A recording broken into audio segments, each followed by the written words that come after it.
What's going on, guys? TD Wells here, and I want to welcome you back today to Success in 12 Weeks. This is the program that it will take you to the next level. Obviously, in the next 12 weeks, I need you to focus in on where we are today. We are halfway through. It's been a minute since I've been back on here, but now I'm going to give you the best of 12 weeks. All right, now listen, like I said, we're past the halfway point now and into the second half. And we're going to be talking this week about asking for things.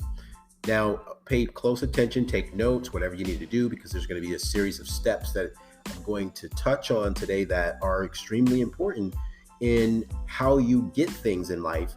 Meaning, if you don't ask, you won't get. And that's just how it works, right? So I'm going to help you implement in your if you will, in your vocabulary or in your everyday life, or whatever it is that you need to do to improve, right? This is part of communication and effective communication skills. So again, we're halfway there. Stay tuned in, and let's have some fun. And so, like I said, we're going to talk about this week asking for things, your ability to ask for what you want out of a needed situation or when you need help. Right? Now, this ability is sometimes the smallest little difference, the little shift you can make in your life that can take you from frustration and failure to success and happiness. And it's usually ourselves that hold our own personality back in certain situations. Now, if you are unable to ask for help, if you're too prideful or you're too nervous or just haven't gotten good at the art of asking, now's your time to change that, guys.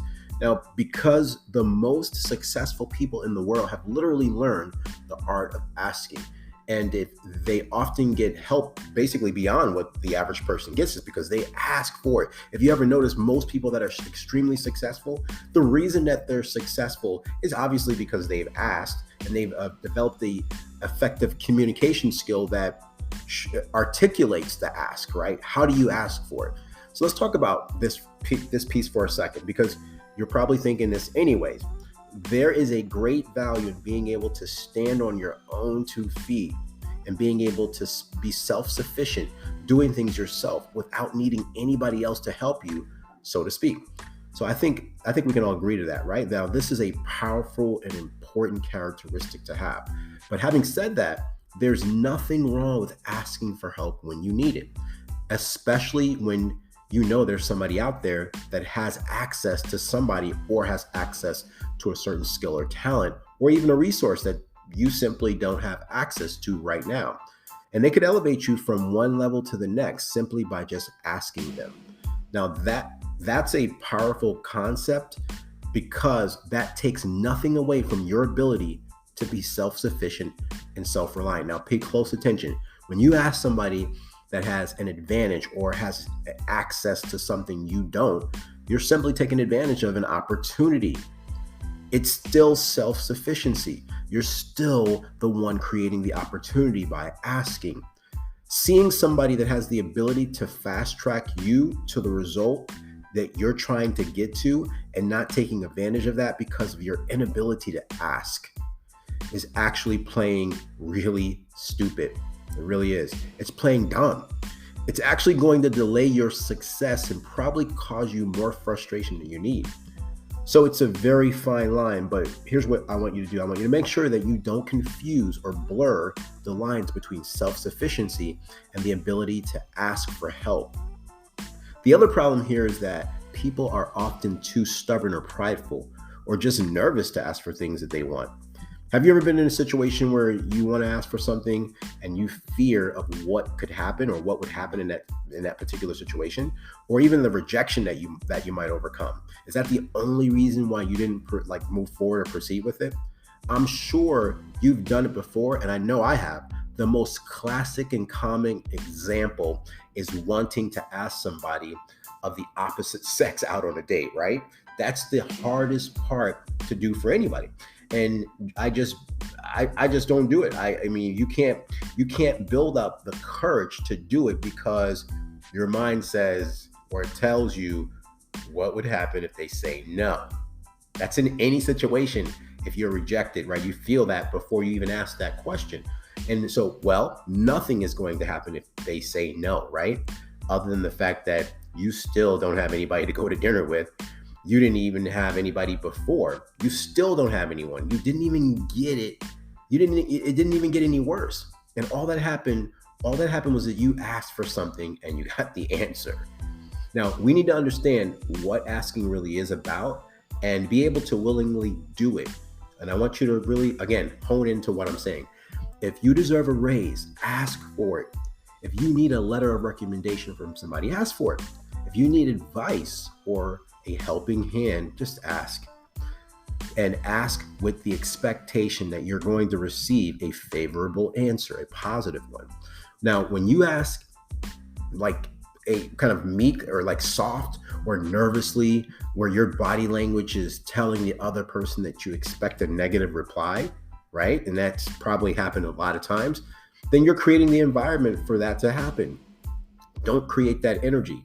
Whereas if you ask with confidence, if you ask them as though you expect them to give you a favorable answer, then do this particular exercise in your head.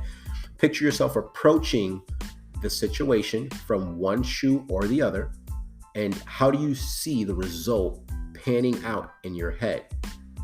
You know exactly what the answer is going to be. Now, here are the action steps that you need to take to do this. This week, we have 4 different specific exercises or action steps that I'm going to be recommending to you. First, I want you to take some time to really think about the 5 times where you were afraid to ask something. This is going to involve some personal reflection, and it might be a little painful to go back in time and think of those situations where all you had to do was ask and a whole different world could have opened up for you.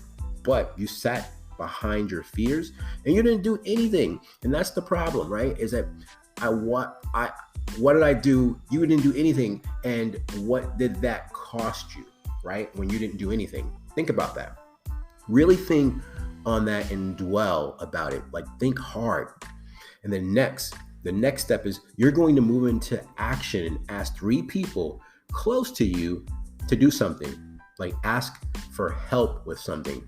Now, this step should not be all that difficult because you're approaching people that you already are close with. But if you're the kind of prideful person, maybe you're a little stubborn in your life or whatever the case is, right? Then this might be a little out of your comfort zone because you're not used to asking for help. So this piece is going to be a little bit of a comfort zone buster, but it's also going to elevate you into the next mode of being the kind of person having a self identity of an asker, right? So you're going to be able to identify, and others are going to identify you as that kind of person just by confidently asking of somebody who's not afraid to ask for help. Then the next section that we're going to get into is that it's a little bit harder, and this is going to be a little bit harder, right? This is the next area where it's basically going to be asking 3 strangers for something. Now, just to recap, we were talking about you're going to ask people that are close to you. Now you're going to ask 3 strangers for something, right? And here's what you're going to ask. These are the people you don't know. And first, you have to overcome the fear of approaching somebody you don't know. Then you have to overcome the fear of asking. So this is a pretty big action step for a lot of people. Something I used to practice when I used to go door to door, knocking on doors, asking people that I didn't know were strangers, and never took those no's personal. But in the beginning I did. And just understand that you ask a stranger something that's not personal. It's just live in the present. That's what I'm saying. So you might want to start small at this point by just asking somebody for their time. And that's not all that difficult of a thing to do because you probably already done that in a social situation, but directly and deliberately, you have to do this again to get yourself in the habit of doing it. Now, then you want to move into something a little bit more difficult at that point. Now, I want you to approach a stranger and ask for something a little bit more impactful. Now, finally, ask somebody to do something for you where you're not sure you're going to get the answer. And a good example is people like I said, I went door to door. A good example would be going door to door selling. You don't know if somebody's going to kick you out if they're going to be friendly, if they're going to yell at you. Think of yourself as a door-to-door salesman or saleswoman in this particular case, but apply it to your own life. And I remember when I used to knock on doors and we would go into a gated community and they would call the police. And this is just a quick story. And they would say, hey, there's no soliciting. When you knocked on the door, people would say there's no soliciting. Well, I'm not really soliciting. I'm actually here because I'm doing promotion. And that's basically how you overcome those particular situations. And I would literally overcome 8 out of 10 of those people and sometimes sell them something. It's pretty amazing to be able to overcome whatever that person had to say and turn it into a positive. So here's the thing. Maybe you need some type of heavy lifted or you need to know if it's a real burden to them, and they may not be able to do it, but this is an opportunity for you to learn how to ask. And all I was saying in that first part of the sentence was that you are going to have to do the heavy part of this to get to where you need to get to ask, right? Because I know there's a lot of people out there that are afraid to ask. If you really take this week serious, week 7 can transform your entire life. You could start by becoming more aware of opportunity and grasping opportunity, because now you're going to ask for it. That's the biggest challenge that we have in life, is just simply asking. Now, you're going to announce that you need help, and somebody will likely come to rescue or help you because the way in which you're asking. And just practice it this week and see how it changes not only the rest of the year, the rest of the month, the rest of the week, the rest of your day, but the rest of your life moving forward. All right. Thank you for listening. I appreciate it. And I need you to go ahead and tune in as we begin to proceed with more audio. I am going to give you week 8, week 9, 10, 11, and 12. So stay tuned. I'm looking forward to working with you all. Have a great, amazing day. I'll see you at the top.